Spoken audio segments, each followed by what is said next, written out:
Bonjour à toutes et à tous, bon début de week-end en ce samedi férié et bon appétit si vous êtes en train de manger. La critique 100% spoilers, comme chaque semaine, ça sera comme ça, de Invincible saison 2, cette fois-ci épisode 2. Alors le vendredi, il y aura les épisodes de The Walking Dead et les samedis, les épisodes de Invincible. Et après, il va y avoir aussi Monarch, la série Apple TV+, sur Godzilla. Donc tout ça va arriver, puisque ça sort le vendredi, tout ça va arriver à peu près en même temps. Alors, cet épisode 2, la critique sera courte, c'est un épisode de transition, un épisode de remplissage, parce qu'on n'apprend pas énormément de choses sur le scénario principal. Scénario principal qui a dévié depuis l'épisode précédent. On avait donc Omni-Man qui avait vrillé, enfin, qui avait révélé sa vraie nature de méchant à la fin de la saison 1 et qui s'était enfui après avoir fait énormément de dégâts. Pour l'instant, Omni-Man, on l'a pas. On a vu qu'il y avait un Omni-Man dans d'autres univers parallèles, puisqu'il y a un multivers dans Invincible, mais le Omni-Man original de la Terre, de la série, de notre Terre, on ne l'a pas vu depuis le début de la saison.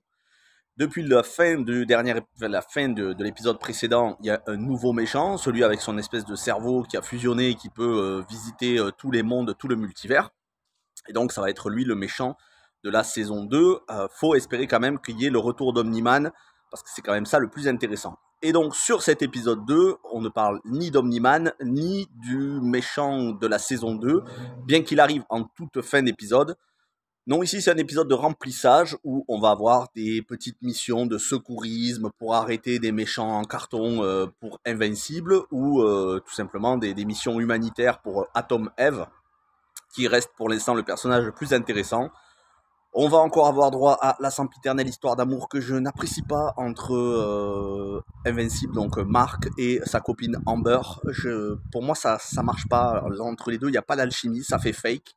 Je le dis, j'espère vraiment que on va s'intéresser un petit peu moins à sa romance d'ado, ou que ça va partir avec Atom Eve, parce que Eve, c'est vraiment le personnage féminin de la série le plus profond, le plus intéressant, qui doit essayer de faire face aux conséquences de ses actes, qui parfois sont des actes généreux, comme dans cet épisode, elle est à Chicago, elle essaye de reconstruire après tout ce qui est arrivé dans la saison précédente. Elle essaye de reconstruire, elle essaye de faire plaisir aux gens, puisqu'elle a le pouvoir de tout créer, de matérialiser tout. Mais elle s'aperçoit que c'est pas toujours une bonne chose et que y a des conséquences à ses actes, même bien intentionnés. Elle est d'ailleurs en conflit avec ses parents, ou plutôt ses parents sont en conflit avec elle parce qu'ils ont du mal à accepter ses pouvoirs de super-héros. Ils sont très méfiants. Voir l'épisode spécial Atom Eve, je vous en avais déjà parlé la semaine dernière, il est sorti il y a quelques mois, j'en ai fait la critique, allez voir la vidéo. Surtout, allez voir l'épisode qui est dispo sur Amazon Prime, Invincible Atom Eve. C'est l'épisode qui est entre la saison 1 et la saison 2 et qui est vraiment excellent parce que ce personnage est excellent. Donc j'espère qu'elle va avoir de plus en plus d'importance dans la saison 2, qu'il va y avoir un rapprochement avec le personnage de Mark. Et pour le reste, on voit un petit peu les manigances de Cécile, donc le chef de la CIA, le chef espion qui dirige, qui donne les ordres aux super-héros. Et on voit aussi que tous les autres gardiens, tous les autres super-héros, il commence à y avoir des dissensions parmi eux. Alors ça c'est intéressant. Ça c'est intéressant parce que on en a un là, je sais plus comment il s'appelle.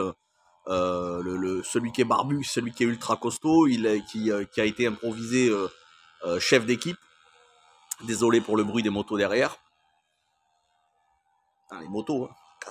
C'est gentil, mais bon, ça fait du bruit.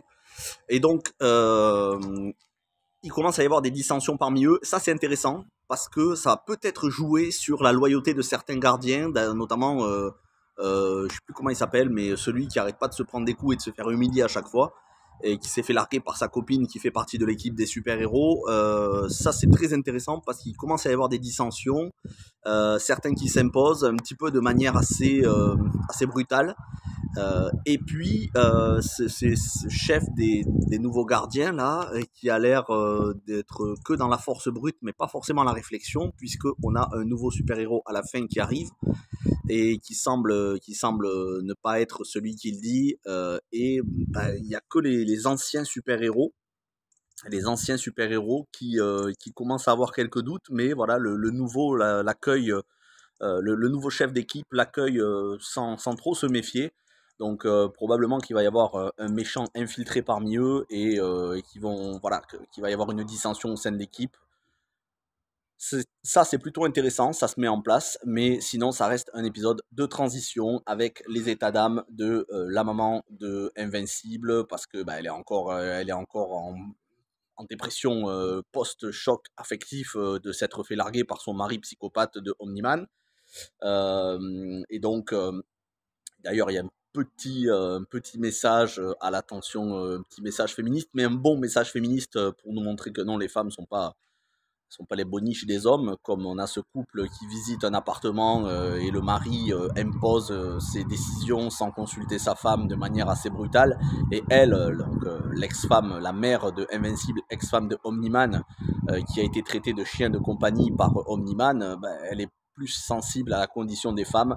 Donc petit message féministe, mais pas politique, tout simplement normal, humain, naturel, que les femmes sont égales aux hommes, il n'y a aucun problème là-dessus, on le sait. Enfin, normalement en principe. Mais c'est un épisode de remplissage parce que en dehors de ça, il n'y a pas vraiment d'arc narratif principal sur cet épisode. Ça n'arrive que à la fin dans la scène post-générique, si je ne me trompe pas.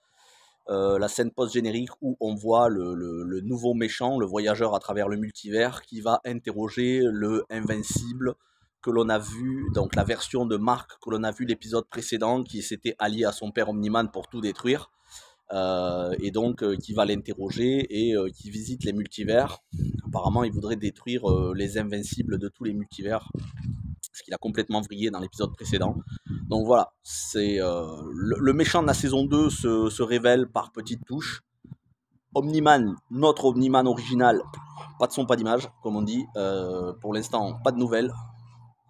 Et petit à petit, des dissensions qui se créent et Invincible, donc Mark, qui commence à accorder de plus en plus de temps à sa vie de super-héros, plus que notamment à sa remise de diplôme. Donc voilà, c'est très intéressant, mais malgré tout, voilà, l'histoire d'amour entre Mark et Amber, ça passe pas. Je trouve que c'est même, je sais pas, je trouve pas ça agréable à voir. Ça fait fake. Après, je peux me tromper. J'ai pas lu les comics, bien évidemment, donc je ne sais pas ce qu'il arrive après. Mais c'est superflu, ça prend un peu trop de place et c'est un peu trop mièvre. Ça ressemble d'ailleurs à Spider-Man 2, mais sans la classe de The Amazing Spider-Man 2, la relation entre Andrew Garfield et Emma Stone qui crevait l'écran et qui était le principal atout du film. Ici, ça se veut un petit peu inspiré de The Amazing Spider-Man 2, la relation entre Peter Parker et Gwen Stacy. Mais voilà, Mark et Amber, c'est pas terrible dans cette série. Et le personnage de Atom Eve, pour le coup, est le plus intéressant de tous, le mieux développé dans sa psychologie. En tout cas, c'est mon avis.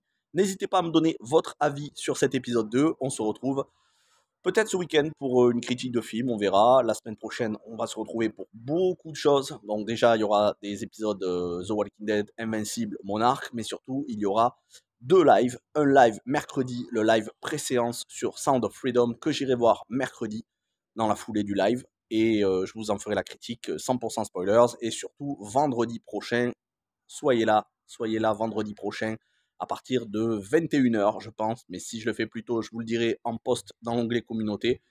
Normalement à partir de 21h pour les 4 ans de la chaîne, puisque demain, dimanche 12 novembre, ce sont les 4 ans de la chaîne.